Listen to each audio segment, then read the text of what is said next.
So Brandon Straka, founder of the Walkaway Movement, has just been arrested by the FBI in connection to what transpired during the Capitol riots on January the 6th.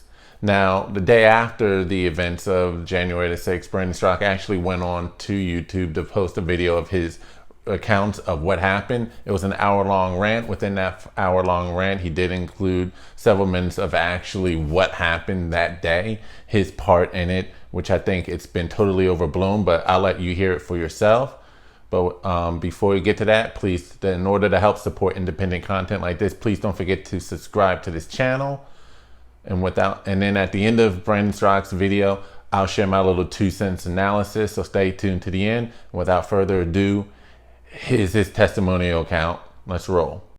So I arrived on the metro. The metro was not stopping at the Capitol. It wouldn't stop there, so I had to stop one stop past the Capitol. So I had to walk for 18 minutes from my subway stop to get to the Capitol. During the course of that walk, we start getting notifications the Capitol has been breached, that patriots have entered the Capitol. And I thought to myself, wow, so they're going to basically storm and try to get into the chamber so that they can demand that we get the investigation that we want.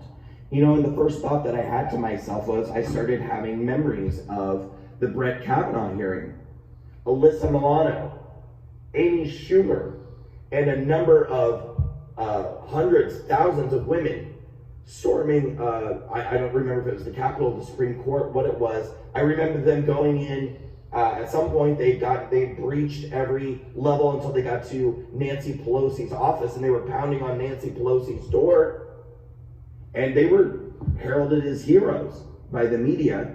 The media was saying, good for them for storming some governmental building and making their voices heard. And I thought to myself, wow, people in the MAGA movement are doing the same thing.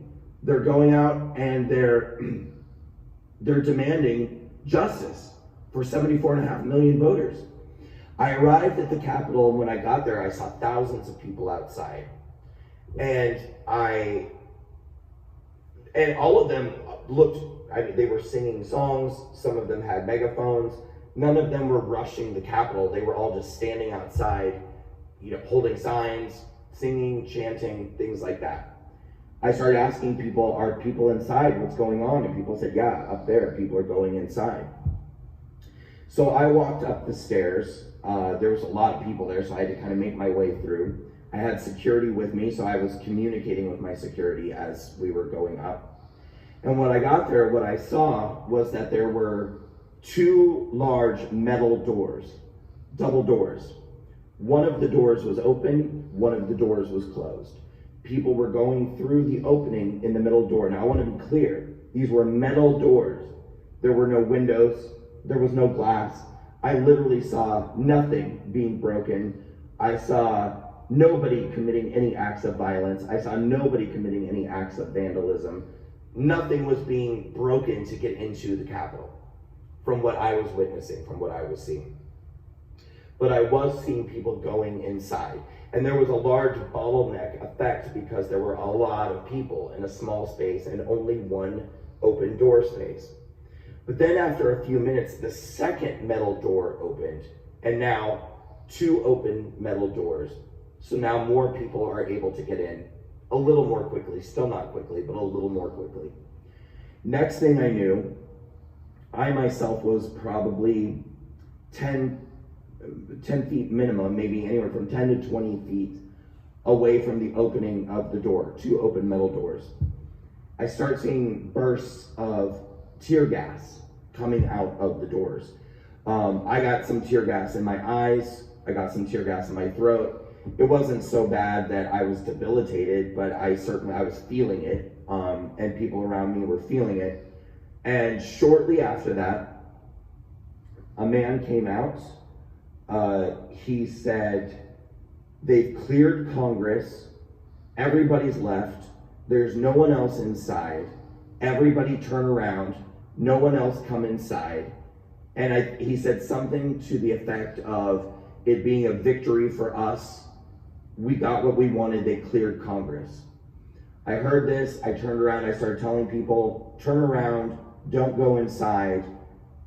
They've cleared Congress. No, they don't want anyone else inside. So again, I want to reiterate, I didn't witness any acts of violence. I didn't witness any acts of vandalism. And I still have no knowledge of how those metal doors were opened. To me, I got there and the doors were open and people were going inside. They were open doors. It was people walking through an open door. So after I left the Capitol, which was not too long after that, I went home, back to my hotel, and that's when I started seeing news stories where people were saying, oh, well, I guess it bears mentioning the Tucker Carlson show. So there you have it. That's his account, his own firsthand recollection of what happened at the Capitol. You tell me if you think that is in line with what we're hearing reports from the mainstream media that's trying to say he incited violence, he encouraged an attack on a Capitol cop. Does that line up with what we're hearing in the media in justification for his arrest?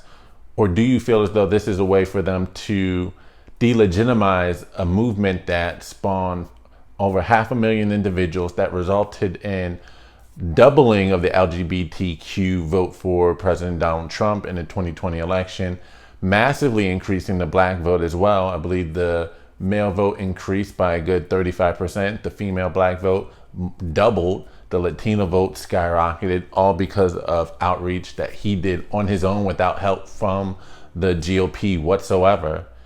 Is this a way to turn him into a martyr, which would be bad? But I digress. According to his own testimony, he stayed to hear the entirety of President Trump's speech before making his way to the Capitol, which he had to take a metro train to get to from where Trump was at. And minutes after even getting off the train and making what was an 18-minute trek to get to the Capitol, that's how long it took from the train station, the subway train, to the Capitol building, an 18-minute walk. And shortly after getting off the train and making his way, it was already breached, which goes to fly in the face of the whole charging President Trump in inciting a riot with this whole impeachment hearing that they're trying to do in the Senate this week or in the coming days. Because how can the Capitol already be breached if you heard Trump's speech from beginning to end? Obviously, and this is true by all accounts, the people who were storming the Capitol were already there, prepared to do it as Trump was speaking. There's no way you could have made it from his speech to the train station, to the subway, to the metro train, up to the Capitol, and then walk that almost 20-minute stretch from the train station to the Capitol building and it'd already be stormed. There's no way. So I digress on that.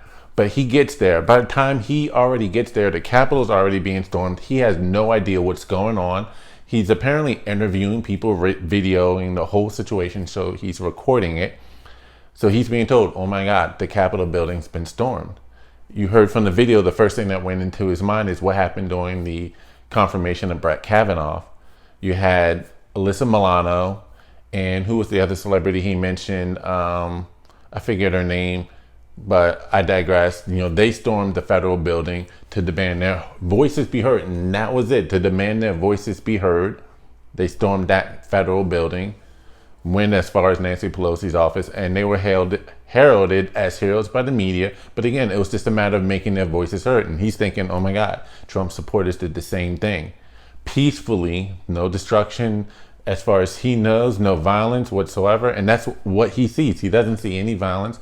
He's making his way up the steps, which again, by his own accounts, there was no acts of violence, no property destruction. So there was no forcing their way through any police barricades or barriers and fighting through. In fact, he was likely part of the individuals who were let in by the cops as seen in this video here.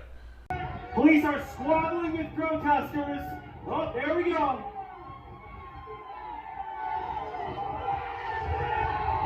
Then they just reached the Capitol again. So he's likely on the side of the Capitol building where the cops were literally letting them in. That's the way he's describing. He just made his way up the steps. No fight, no push, no fuss whatsoever. Just made their way up the steps. He's about, so there was no trespassing from his mindset because there was no obstruction to their path through.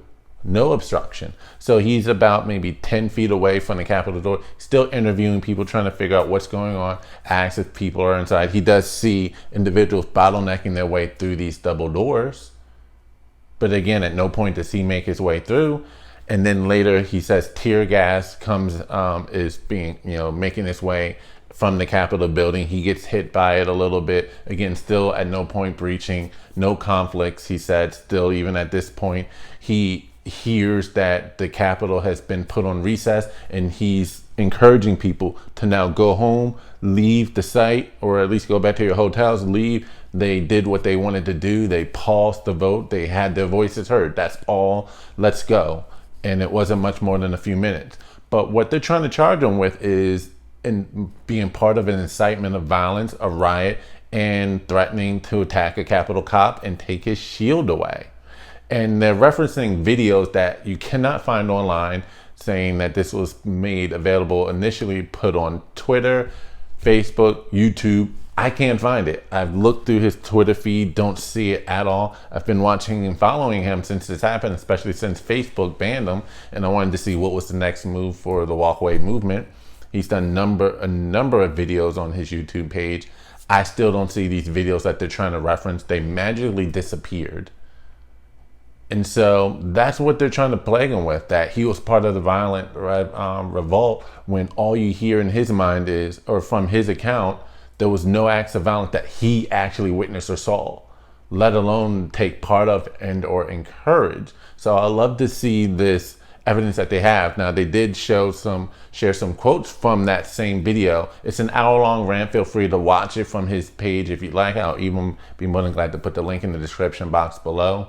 But yeah, he talked about 1776, but at no point does he actually talk about violent revolution. In fact, he's encouraging everyone, once they at least accomplish the slowing of the vote, he said, let's go. No need to stay here, people. That was all.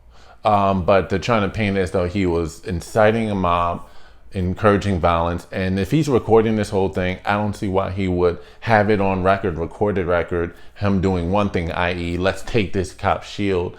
And then literally the day after on YouTube, posting a video of him saying there was no violence, that it was all peaceful. There were no attacks that I saw. I didn't see any, not so much of a broken window glass and a rock thrown. At worst, the tear gas being thrown on him.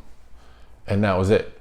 But again, he was up to a point that he was allowed to go, just going with the flow of the crowd to see what was going on. That was all. But that's the video. I want to know what your thoughts are on his arrest. Do you think that it is an attack on any alternative movements that are swaying people away from the Democratic Party, charismatic leaders? Because all I can think of is the COINTELPRO assassinations and or infiltration of the 1960s, when you had agents of the federal government, the FBI, target civil rights movements and or leaders within the black community under the guise of protecting America from violence. But it was really about suppressing the Black Power movement, and the COINTELPRO department within the FBI, headed by J. Edgar Hoover, were actively watching leaders like Malcolm X, Martin Luther King, the Black Panther Party and Huey P. Newton, especially once they became a little bit too big for their own good back in 1969. Next thing you know, the COINTELPRO turned their eyes on the Black Panther Party. And look at what happened with all these individuals. All dead, broken up. Malcolm X, killed. Martin Luther King had his every movement recorded, conversations taped and sent to Coretta Scott in order to break up his marriage. Do you really think that they didn't have a part in his assassination or know what was going on then, especially when he started speaking out against their beloved Vietnam War? Huey P. Newton, dead. Over drugs? Really? The founder of the Black Panther Party, and the way they infiltrated and destroyed the Black Panther Party from within. So we know what the FBI is capable of doing in breaking up large movements, charismatic leaders. But I digress. I really want to encourage you to look into the COINTELPRO operations back in the 1960s, 1970s, to see what this government and the FBI is really and truly capable of. But again, I digress. I want to know what your thoughts are in the comment section. Comment below, like this video, share this video video, and please to help support independent content in the era of this great purge. And it's really scary. It feels like the government is, and the media and big tech are all colluding to come to one world ideology and create thought police, bad thing, to quote 1984. So in order to beat that, to beat the censorship, to beat the algorithms that's trying to suppress alternative thought, alternative voices, and the long arms of the media, big tech, and the government, and suppressing other viewpoints, other thoughts, and that support is needed. So please don't forget to subscribe to this channel, like this video, comment on this video. This is Bruce the Boss Brooks, and I'm out. Peace.